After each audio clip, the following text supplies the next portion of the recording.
जैसे विचार होते वैसे ही व्यक्ति का निर्माण हो जाता।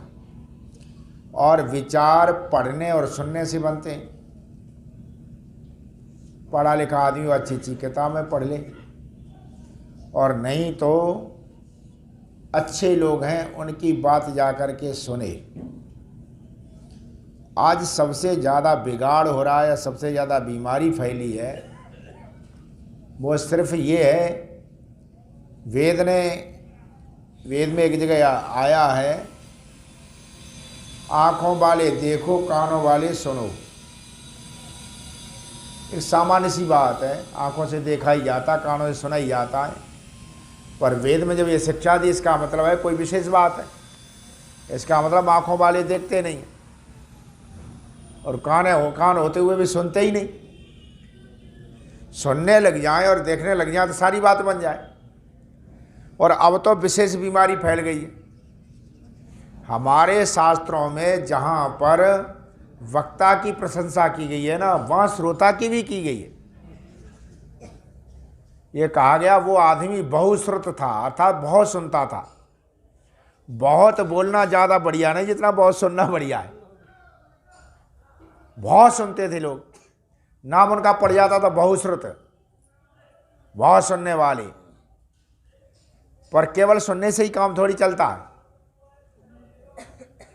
केवल सुनने से नहीं, वेद की भाषा में सुनना क्या है कि सुनने के बाद में उसे हृदय में धारण करना। सुनते रहे, जीवन में परिवर्तन नहीं आया तो सब बेकार है। तभी तो कहते हैं सुनता ही नहीं। नई पीढ़ी पर तो विशेष कर शिकायत है कि बालक सुनते ही नहीं, और वास्तव में नहीं सुनते। सुनने लग जाए तो बात ही बन जाए। अब ये पता कैसे लगे कि ये सुनता कि नहीं सुनता? ये तो सबके कान है, कान तो सबके हैं। सुनता या नहीं सुनता है, ये कैसे पता लगेगा? ये पता लगेगा उसके आचरण से कि हाँ इसने सुना। नहीं सुनता कैसे पता लगा? उसके आचरण से। कहा और उसके अनुसार नहीं चला, इसका मतलब नहीं सुना। और ये बीमारी बहुत ज़्यादा फैल गई है। आजकल कोई किसी की सुन ही नहीं रहा। सुनने का इतना महत्व था, इतना महत्व था कि महाभारत में एक संवाद आता है नारद का और युधिष्ठिर का। युधिष्ठिर को जब वनवास हो गया तो नारद सब जगह घूमते ही रहते थे। तो घूमते घूमते घूमते घूमते वहीं पहुँचे जहाँ महाराज युधिष्ठिर उनके भाई रहते थे। विवेकी व्यक्ति यदि कोई हालचाल पूछे उसमें भी बुद्धि की बात होती है। मूर्ख हालचाल मूर्खता की पूछता, और विवेकी व्यक्ति यदि हालचाल पूछता है इसका मतलब का उसमें भी शिक्षा होती, उसमें भी शिक्षा होती है। मूर्ख हालचाल पूछेगा तो ही भैंस भी आएगी कि नहीं भी आएगी, पड्डा डालोगे पड़िया डाली, छोरा के ब्याह हो गए कि ना हो गए, यही पूछेगा ना। और घर में सब ठीक ठाक है, लड़ाई झगड़ा तो नहीं चल रही, मूर्ख तो ये चीज़ पूछेगा। लेकिन विवेकी लोग जो होते हैं, ऋषि महर्षि लोग होते हैं, उनके पूछने में शिक्षा होती है। तो वहाँ पर व्यास जी ने प्रश्नवाचक चिन्हों में पूछा है, अर्थात प्रश्न पूछते हुए। उस अध्याय का नाम ही कच्चित अध्याय है। तो उसमें व्यास जी ने, उन क्या नाम, नारद जी ने युधिष्ठिर से जब मिले जाकर के, युधिष्ठिर ने सत्कार किया तो नारद ने हालचाल पूछे। हालचाल पूछते हुए नारद जी ने कहा, कच्चित्ते सफला वेदा, कच्चित्ते सफलम धनम, कच्चित्ते सफला दारा, कच्चित्ते सफलम श्रुतम। बहुत प्रश्न हैं, ये प्रसंग के अनुसार इसको लिया है। कच्चित्ते सफला वेदा, नारद जी ने पूछा, हे महाराज तुम्हारा वेद पढ़ना सफल है? आपने वेद पढ़ रखे, क्या वेद का पढ़ना सफल है? कच्चित्ते सफलम धनम, क्या तुम्हारा धन कमाना सफल है कि नहीं है? देखो धन कमाना अलग बात है और धन का फल मिले ये अलग बात है। धन का फल ना मिला तो बैंक में तो ये पड़े हुए हैं पैसा, भाई करोड़ों रुपया बैंकों में तो पड़े हुए हैं, वे हमारे काम के नहीं और तुम्हारे काम के भी ना है। वो तो मान लो सारी मथुरा ही पैसा हमारी है। तो कहते हैं कच्चित्ते सफलम धनम कच्चित्ते सफला दारा। दारा कहते हैं स्त्री का। तुम्हारा पत्नी के रूप में स्त्री का प्राप्त होना सफल है क्या? कच्चित्ते सफलम श्रुतम, क्या तुम्हारा सुनना सफल है? जो तुम सुनते हो वो तुम्हारा सुनना सफल है क्या? अब जो इतने प्रश्न पूछे तो युधिष्ठिर महाराज बोले, महाराज सफल तो तब बताएं जब हमें पता हो इनका फल क्या होता। उत्तर तो तब दिया जाए जब ये पता लगे कि वेद पढ़ने का फल ये होता है, धन का फल ये है, गृहस्थ में जाने का फल ये है और सुनने का फल ये है, तो भाई तो बताओगे ना। अब हमें पता ही नहीं कि धन कमाने का क्या फल है, हमें पता ही नहीं वेद जो है वेद पढ़ने का क्या फल है, हमें पता ही नहीं सुनने का फल क्या है, हमें इनका पता ही नहीं। तो नारद ने ही फिर उत्तर दिया कि उन्होंने तो हाथ खड़े कर दिए कि हम तो उत्तर दे ही नहीं पाएंगे, हमें ये पता नहीं इनका फल क्या है। तो नारद ने उन्होंने कहा महाराज मुझे तो पता ही नहीं है कि वेद पढ़ने का फल क्या है। उन्होंने पहले प्रश्न का उत्तर दिया नारद जी ने, अग्निहोत्र फला वेदा। वेद पढ़ने का फल तब है जब अग्निहोत्र आदि यज्ञों को करो, नहीं करा तो कोई वेद पढ़ने का कोई फल नहीं। अग्निहोत्र फला वेदा, अग्निहोत्र आप कर रहे हैं क्या? तो वेद का पढ़ना मंत्रों का पढ़ना सफल है, और नहीं तो उनका कोई फल नहीं। फिर क्या फल है? चाणक्य ने भी इसको बहुत महत्वपूर्ण माना है अग्निहोत्र को। चाणक्य ने एक श्लोक में यही बात लिखी है, उसका हमने पद्यानुवाद भी किया है। विनय यज्ञ के वेद वृथा समझो, विनय यज्ञ के वेद वृथा समझो, कर यज्ञ सदा भव से तरना। सब काम वृथा विन दान दिए, कर दान भली करनी करना। तन ठीक न हो सद्भाव बिना, मन में न विचार वृथा भरना। दिल में भर लो जगदीश्वर को, यदि चाहत हो दुख से तरना। दुखों से तरना चाहते तो उन्होंने कहा इनका फल ही है। वेद का फल क्या है? यज्ञ आदि उत्तम कर्मों को करते रहो। दत्त भुक्तम फलम धनम, धन का फल क्या है? उन्होंने कहा यथा योग्य स्थान पर दान देने के बाद में भोग करना ही धन का फल है, नहीं तो बेकार है। यहां किनके गीत गाए गए? कंजूसों के नहीं, ऐसे दानियों गाए गए जो भामाशाह जैसे थे। अच्छे कामों करो, बढ़िया से बढ़िया उत्तम काम करो, और उनसे जो बच जाए वो क्या है? वही धन की सफलता है, उससे वो करो। दत्त भुक्तम फलम धनम, रति पुत्रा फलादारा। गृहस्थ में गए, पुत्र आदि नहीं है तो बेकार है गृहस्थ। घर में नाती पुत्र पौत्र नहीं, फिर काहे का गृहस्थ? बेकार है। और अंतिम प्रश्न का उत्तर जिसको मैंने उठाया था वो क्या है? शील वृत्तम श्रुतम फलम। सुनने का फल क्या है? शील का प्राप्त हो जाना। क्या है? शील। यदि व्यक्ति सुनने के बाद शीलवान नहीं है तो सुनना बेकार है। उसका आचरण शील से युक्त हो तब तो सुनना ठीक है, और सुन लिया शील वैसा का वैसा ही, फिर फायदा क्या सुनने से? अब सवाल यहां उठता है क्या शील फिर कहते किसे? ये शील की बात कही है नारद जी ने, वो शील है क्या? नाम भी गांव में रखे जाते हैं सुशील,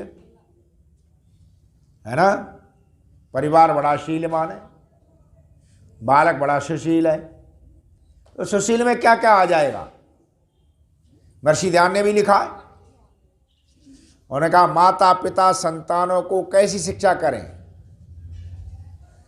स्वामी ध्यान से पूछा, माता पिता, सत्यार्थ प्रकाश उन्होंने दिया, माता पिता संतान को कैसी शिक्षा करें। तो स्वामी जी ने क्या लिखा वहां पर, माता के लिए विशेष लिखा है कि गर्भ में आए बच्चा तब से लेकर जब तक विद्या पूरी ना हो जाए तब तक माता सुशीलता का उपदेश करे। धन्य वो माता है, कहते जो बच्चे को शीलवान बना देती है। माता वो धन्य है जो बच्चे को शीलवान बना दे। गर्भ से लेकर बच्चा जब तक विद्या प्राप्त नहीं तब तक सुशीलता का उपदेश करती रहे। और सुशीलता के लिए एक दूसरे मुनि हमारे बीच में हुए, हारित मुनि। हारित मुनि से किसी ने कहा कि हम सुशील सुशील सुनते हैं, सब कहते हैं सुशील बनो सुशील बनो, तो अब हमारी समझ नहीं आता सुशीलता में आएगा क्या काम। तो हारित मुनि ने 13 लक्षण बताई कि 13 लक्षण जिसमें हो वो सुशील है और 13 लक्षण जिसमें नहीं वो सुशील नहीं है। उन्होंने कहा कौन कौन से 13। उन्होंने पहला बताया, उन्होंने ब्रह्मण्यता। क्या बताया? ब्रह्मण्यता। ब्रह्म कहते हैं परमात्मा को, ब्रह्म कहते हैं ज्ञान को, ज्ञान को भी ब्रह्म कहते हैं, ब्रह्म वेद को भी कहते हैं ब्रह्मण्यता। उसकी ज्ञान के प्रति रुचि हो। यदि बालक को आपने शिक्षा करी और ज्ञान के प्रति रुचि नहीं रखता, ईश्वर के प्रति रुचि नहीं रखता, सुशील नहीं हो पाएगा। सुनता है, सुना है तो उसकी रुचि पैदा हो पढ़ने में, बच्चा ज्ञान की तरफ बढ़े, ईश्वर की तरफ बढ़े, ये पहला लक्षण है। यदि बच्चे में ये चीज नहीं है, वो ज्ञान की तरफ कोई रुचि नहीं रखता, इसका मतलब है सुशील नहीं है। 2 शब्द हैं, एक शब्द है कर्मण्य, एक शब्द है ब्रह्मण्य। भगवान कृष्ण ने गीता में इसको उद्धृत भी किया है, कर्मण्येव अधिकारस्य। कर्मण्य कौन सा है? कर्मण्य वो व्यक्ति है जो ज्ञान में ही सदा रुचि रखता, वो कर्म में ही आनंद लेना शुरू कर देता है। वो काम करेगा ना, आनंद के साथ करता है, इसलिए उसके काम सब बढ़िया होते हैं। कर्मण्य व्यक्ति के सारे काम बढ़िया होते हैं। काम करने के लिए बैठेगा, वो काम में समर्पित हो जाता, वो समाधि अपनी वहीं लगा लेता है। एक बच्चा काम करता है, दूसरा बच्चा काम करता है, कर्मण्य का काम अलग होगा।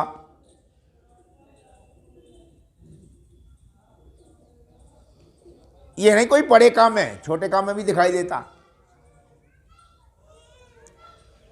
या खेत निराते, घास काटते।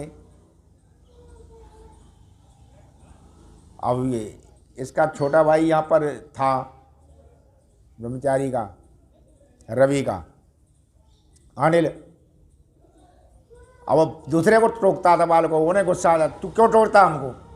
उसे चैन नहीं पड़ता था, क्योंकि वो निर्वाही करता तो कहीं ना कहीं घास रह जाती। अरे यार इतनी घास खड़ी है, क्या निर्वाही कर रहे। अब ये क्या है, वो जहाँ करता था वो काम में समर्पित था। ये घास के ये पार्क काटता था ना, उसे कहा थोड़ी, पार्क काटते काटते भी उसमें भी डिजाइन बना देता था। डिजाइन बना दे, घास में डिजाइन बना दे, घास में एक दिन डिजाइन बना दी, घास में पार्क काट रहा तो सांप की तरह कटा हुआ है यहाँ पर। ये कौन व्यक्ति करता है? जो कर्मण्य है, काम में ही रुचि लेता, वो इन चीज़ों को निकाल के लाता है।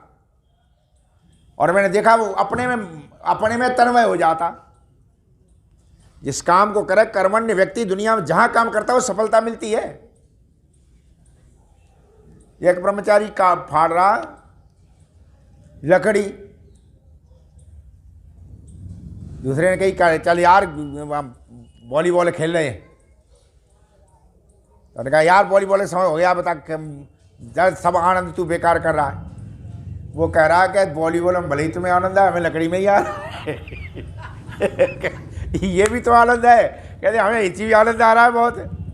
अर्थात आनंद तो जहाँ लोग जहाँ कर्मण्य बन जाओगे वहीं आनंद आ जाता है, और जहाँ कर्मण्य नहीं तो आनंद नहीं।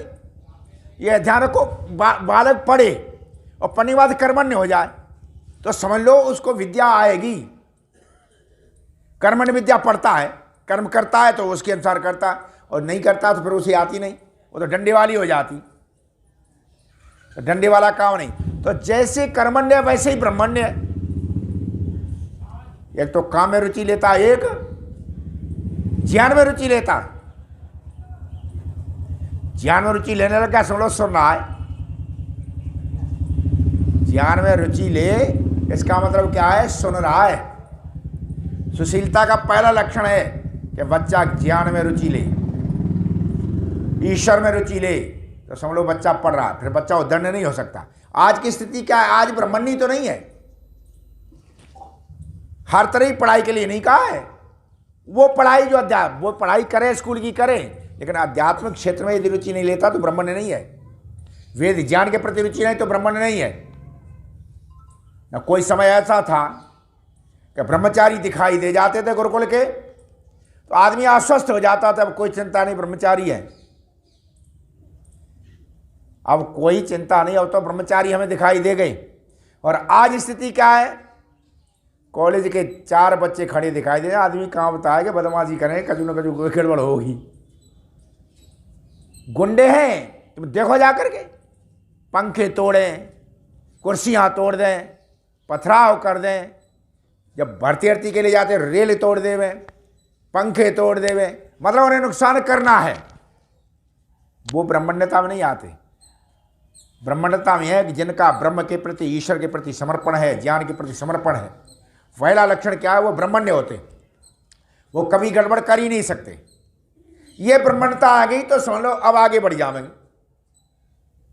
जहां ये रुचि आ गई, ब्रह्मण्य व्यक्ति नुकसान कर ही नहीं सकता, वो सोच भी नहीं सकता। और ऐसा देश, धर्म, राष्ट्र के लिए वरदान होता है। उसका ध्यान किस पर होता है? कहीं ईश्वरीय नियम तो नहीं टूट रहा है। सुशील व्यक्ति ईश्वरीय नियम नहीं तोड़ता कभी। हम आगरा पढ़ते,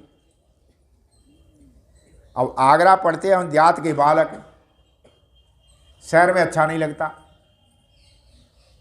तो हमने देहाती तरफ गांव में ही कमरा लिया, क्योंकि यहाँ आराम से बढ़िया कि गांव, शहर अच्छा नहीं लग रहा था। तो वहाँ से बस में आते रोज, और भी विद्यार्थी आते, मैं भी आता। जब बस में आते तो उस समय इतनी मतलब दिक्कत थी आने में कि सहज बस वाले खड़े नहीं करते, को प्राइवेट बस वाले चलते हुए पैसे ही नहीं देते, सरकारी बस वाले चलते उनको भी मारपीट कर देते। तो ना सरकारी बस वाले ना प्राइवेट, सब तंग रहते। अब प्राइवेट वाले तो नहीं, रोडवेज वाले तो अपना करेंगे ही, तो रोज रोज गड़बड़ हो जाती। लेकिन इस कालखंड में मैं कभी नहीं गया बिना पैसे के, रोज पैसा देता। और वहाँ उतरते भी हमारे पीछे लग जाए, तू तो कायर है, डरपोक है, और यूँ दे देता, फलाना दे देता। कमाल ये है कि अध्यापक भी चले जाते, जब चेला आए थे तो गुरु भी से बैठ जाते। जब चेला बैठे तो गुरु से कौन मांगेगा? कोई मांगता ही नहीं डर की वजह से। एक दिन विवाद हो गया, उतर के जाए थे। 3-4 दिन बाद एक दिन रोडवेज बस जा रही, तो उसने रोकी, बालक भर गए। मैं भी उसमें था। अच्छा, वो शिकायत पहले कर चुका था, कंडक्टर के हमें परेशान करते। आगे पुलिस लेकर के अधिकारी मिल गए, बस रोक ली। अच्छा, उसी दिन की बात है, मेरे दिमाग में जब कमरे से निकले तो मेरे दिमाग में ये आई कि ये सब फ्री चल रहे हैं, तू ही क्या पैसा खर्च कर रहा है। मैं कह, जब फ्री चल रहे हैं तो तू ही क्या पैसा खर्च कर रहा है? भाई सभी जा रहे फ्री, तो पे कोई ज़्यादा है? तेरे बाप भी तो किसान ही है। अरे साहब फ्री चल रहे, महीनों हो गए, तू रोज़ पैसा खर्च करता। तो मेरे मन में आई कि आज हम भी नहीं देंगे टिकट, लेंगे टिकट। एक कमाल है, कंडक्टर आया तो हम पे रुका ही नहीं गया, उन्हें पैसा निकाल दिए। जब कंडक्टर पास गया सीट पे, हमने पैसा निकल गए हम पे, ना चाहते हुए। और एक बालक में पास बैठा था, बस तेरी वीरता निकल गई, तो रास्ते चला, आज मैं भी नहीं दूंगा, तुरंत निकाल दिए पैसे तेने। तो मैंने उसको दे दिए। जब वो रोक ली गाड़ी, पुलिस वाले आ गए और सब उतार लिए। तो और तो सवारियों पर टिकट थी, 2 अध्यापक थे, उन पर नहीं थी, और बालकों पर नहीं थी, स्कूल में पढ़ने वालों पर, और एक हम पर टिकट थी, क्योंकि हमने तो उस दिन आया तो मन में, फिर भी टिकट ली। उस अधिकारी ने सब पर तो जुर्माना किया, पैसा दो, और अध्यापकों को तो विशेष लताड़ा कि तुम्हें शर्म नहीं आती है, क्या सीखते हैं बच्चे, तुम्हें गुंडों को पालते हो कि विद्यार्थियों को पालते हो। और मैं था खड़ा दूर, तो उसने हमारी पीठ ठोंकी। तो कंडक्टर बोला कि उससे अधिकारी, सर ये तो हमेशा देता है। तो उसने सबके बीच में पीठ ठोक के समझ किया, बताओ ऐसे होनी चाहिए। तो मुझे भी बड़ा गर्व लगा कि हाँ हमने, फिर दिमाग में वही देखो बात आ गई, मनु महाराज ने क्या कहा था, धर्म छोड़ोगे तो धर्म तुम्हें छोड़ देगा। याद उस दिन हम धर्म छोड़ देते हम भी डूब जाते हैं, लेकिन उस स्वभाव ने छोड़ने दे दिया, उस ब्रह्मण्यता ने हमें हटने नहीं दिया धर्म से, फिर भी टिकट ली हमने। ये क्या है, कभी भी ब्रह्मण्य आदमी होता है जो परमात्मा को मानता है, जो ज्ञानपूर्वक कहता है, कभी उल्टे काम करेगा ही नहीं। तो सुशीलता का पहला लक्षण ये, उसके बारे में कल्पना कर ही नहीं सकते। सुशील एक विद्यार्थी है, वो कभी किसी को परेशान नहीं करेगा, ना अध्यापकों को परेशानी होगी, ना विद्यालय में परेशानी होगी, और ना सड़क पर परेशानी होगी। ये जितना भी गड़बड़ हो रहा है कि काय बात के लिए सुशील नहीं है। गुंडे खड़े हैं, बहन बेटियों को छेड़ते हैं, स्थिति ऐसी हो रही, और बहन बेटियों में भी ऐसा ही हो रहा। आजकल वो भी सिगरेट पीती, शराब पीती। तो ये सारा हमारा बिगाड़ किससे हुआ, सुशील ना होने से। और शिक्षा दी जाती लेकिन सुनते ही नहीं। शिक्षा तो दी जाती है पर सुनते नहीं। ये न सुनने का परिणाम है। जहां सुनने लग गया वहां सुशीलता आ जाएगी, समझ गए ना। तो क्या है, सुशीलता का पहला लक्षण है कि बच्चे में परिवर्तन आ रहा कि नहीं आ रहा, बच्चा ब्रह्मण्य है कि नहीं। यदि बच्चा ब्रह्मण्य है, यदि बच्चा ज्ञान की तरफ बढ़ रहा है, ईश्वर की तरफ बढ़ रहा है, इसका मतलब क्या है, सुन रहा है। और नहीं बढ़ रहा है तो सुन नहीं रहा। फिर जहां कहीं भी, और सुनना भी क्या है, ये हमेशा ध्यान रखो, सुनना भी ब्रह्मण को ही है। श्रोतम का मतलब हर चीज सुनना नहीं है। हर चीज सुन रहे हो, ब्रह्मण्य नहीं बन रहे। अच्छी चीज याद नहीं रहती। कोई गाली दे दे, किसी लड़ाई हो तो पूरी सुना देगा, किसी में विवाद हो जाए और लड़ाई हो तो सारी चीज याद हो जाती। अष्टाध्याय की 10 सूत्र याद ना हो, मैं कहते बहुत मुश्किल पड़ रही गुरु जी, ये तो याद करनी मुश्किल पड़ रही। हमारी माता बहने ब्रह्मण्य नहीं है सुनने में, वैसे सुनने में बहुत तेज है। यानी कि कभी कभी विवाद आ जाते हैं ना, तो जब तक ब्याह हुआ तब तक लेकर अब तक की सब बात याद है। एक घर में विवाद हो गया, हम ले गए, हमने उससे कहा, पहले उसने अपनी सारी कहानी सुना दी, देवरानी ने यूँ किया, जिठानी ने यूँ किया, देवर ने यूँ किया, परेशान किया, फलाना ठिकाना, भाई नाक में दम आ गई है। अब हम तो रहेंगे, समझा बुझाया। पर मैंने उनसे कहा तू कुछ पढ़ा कर, पढ़ी है कि हाँ 7वीं 8वीं पास है, हाँ कुछ पढ़ा कर, कि पढ़े तो हमें कुछ याद ही नहीं होता। हम कहे इतनी कहानी तेने सब सुना दी, सब याद ही तो है। जब तेने जब ते आई तब तो सब कहानी सुनाई दी। याद तो खूब होता है, याद तो बहुत होता है, लेकिन ये चीज़ याद नहीं होती। तो सुनना क्या है, जिसको सुनने के लिए वेद कहता। वेद क्या गया, श्रुति। वेद का नाम ही श्रुति है। वेद का नाम क्या है, श्रुति है। अच्छा, उसे ही सुनना ज़्यादा, उसी का सुनना है। अन्य चीज़ों को सुनना नहीं होता है। आपने वेद, उसका नाम ही श्रुति है। सुननी किसकी है, वेद की। और की तो चाहे लापरवाही बरतो, सुनो न सुनो, कोई मतलब नहीं ज़्यादा, ये जरूर सुनो। वेद के अनुकूल, वेद की शिक्षाएं, इनको सुनने के लिए उसका नाम श्रुति है, कि सुनना ही यही है और नहीं सुनना है। विद्या ब्रह्मण्य की ब्रह्मण्यता की बात सुननी और दूसरी सुननी नहीं। गाली गलौज सुननी नहीं, कोई चुगली करता उसका सुनना नहीं है, कोई वैसी बकवास करता है सुननी नहीं। क्या सुनना है, क्या सुनना है, वेद। क्या सुनना है, ईश्वर की बात, ज्ञान की बात। यदि ये सुनोगे तो सुशीलता का लक्षण आ जाएगा। दावा है कि तुम्हें कभी कभी कोई बिगाड़ नहीं सकता। तुम समाज और राष्ट्र के लिए वरदान बन जाओगे। ये सुनने की क्षमता आ गई, ब्रह्मांडता आ गई, तो समाज राष्ट्र के लिए वरदान हो जाए। और वो बच्चे ही वरदान बनते, ये ध्यान रखना, जो ब्रह्मण्य होते, जिनमें ये सुशीलता आती है वही राष्ट्र के लिए वरदान है, और जिनमें ये सुशीलता नहीं आती है वो तो राष्ट्र के लिए नरक कर दिया उन्होंने। तो ऐसा श्रवण हमारे जीवन में आए। यहाँ जो सत्संग किया जाता है इसीलिए किया जाता। आप यहाँ से सुनिए, सुनने के बाद में उसे धारण कीजिए, और वो कैसे पता लगेगा कि वो हमारे अपने व्यवहार से, व्यवहार में परिवर्तन है तो समझ लो कि अब सुशीलता आनी शुरू हो गई। व्यवहार में परिवर्तन नहीं तो बिल्कुल नहीं। हमारे व्यक्तिगत व्यवहार में परिवर्तन हो रहा कि नहीं हो रहा? हम ब्रह्मण्यता की तरफ बढ़ रहे हैं तो ईश्वर की व्यापकता हम में आ रही कि नहीं आ रही?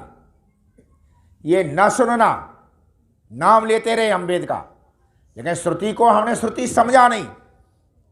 उसका ही दुष्परिणाम क्या हुआ? वेद के अनुयायी आज सारे संसार में छाए रहने चाहिए थे, वो छा नहीं पाई, वो सिमट गए। इस मंच से बहुत कुछ गाया जाता है और बहुत से प्रवचन होते हैं, फिर इतना प्रचार क्यों नहीं होता? सुनता नहीं आदमी। आदमी सुनने लग जाए, प्रचार हो ही जावे, सुनते कहां हैं? जो स्वयं ही इस व्यवस्था में लगे वे नहीं सुन रहे। महर्षि दयानंद ने जितना कितना ध्यान और दिया है, परम धर्म और बताया है इस सुनने को।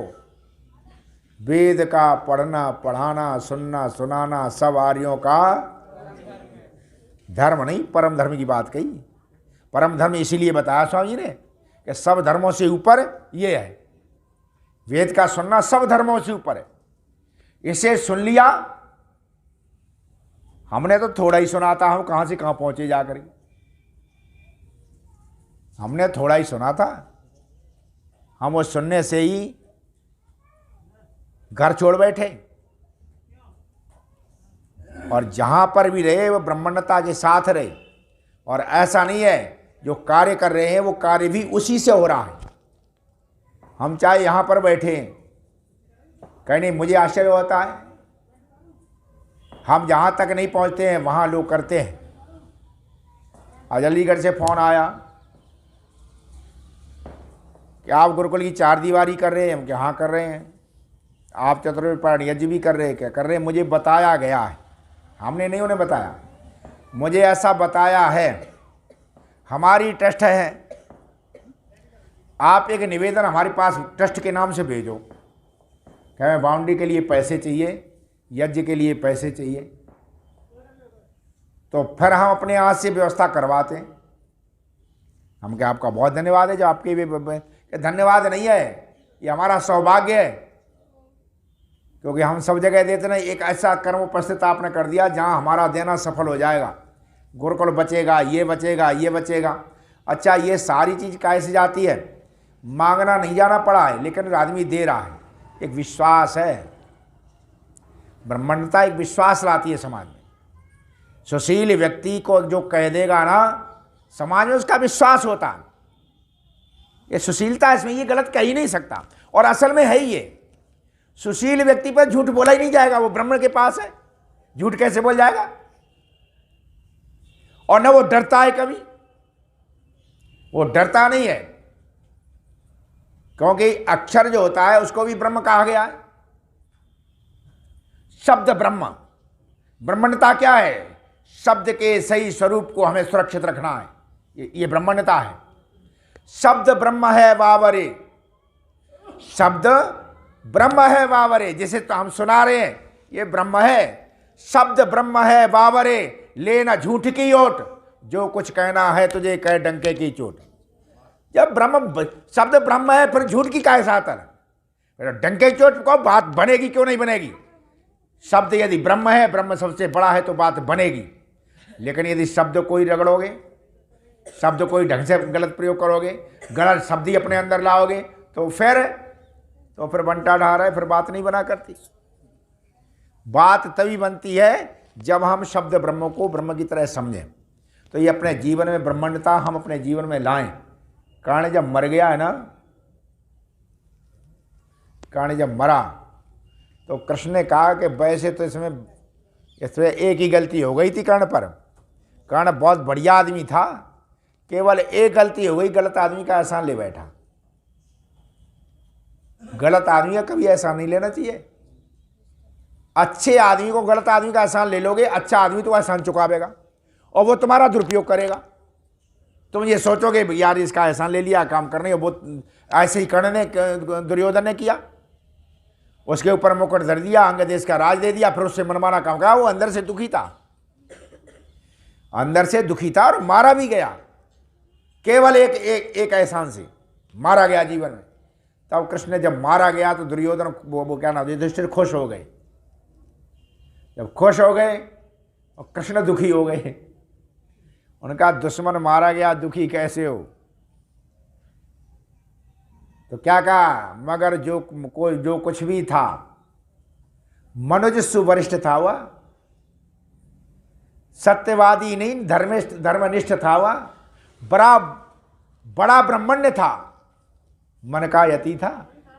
वहां से ब्रह्मण्य बताया, बड़ा ब्रह्मण्य था, मन का यति था, बड़ा ब्रह्मण्य था, मन का यति था, सन्यासी के समान था वो, उसे ऐसा मत समझो। तो यहाँ ब्रह्मण्य कैसे की, उसकी प्रशंसा की, वो ब्रह्मण्य था।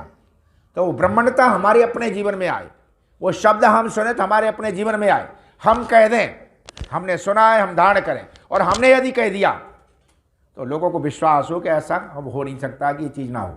ये सुशीलता का पहला लक्षण है। ऐसा नहीं कोई भी कह दे वो तो लपका है, कहते ही रहता है ना। ये जीवन ठीक नहीं होता, लपका है वो तो यूँ मार देता ना। इसने कहा है, इसका मतलब कोई बात है।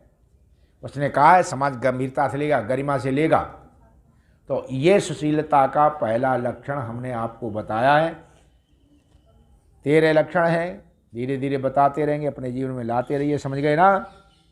विशेषकर तुम लोगों के लिए, देश और धर्म के लिए आगे बढ़ना तो सुशीलता आनी चाहिए, कभी उद्दंडता नहीं होनी चाहिए।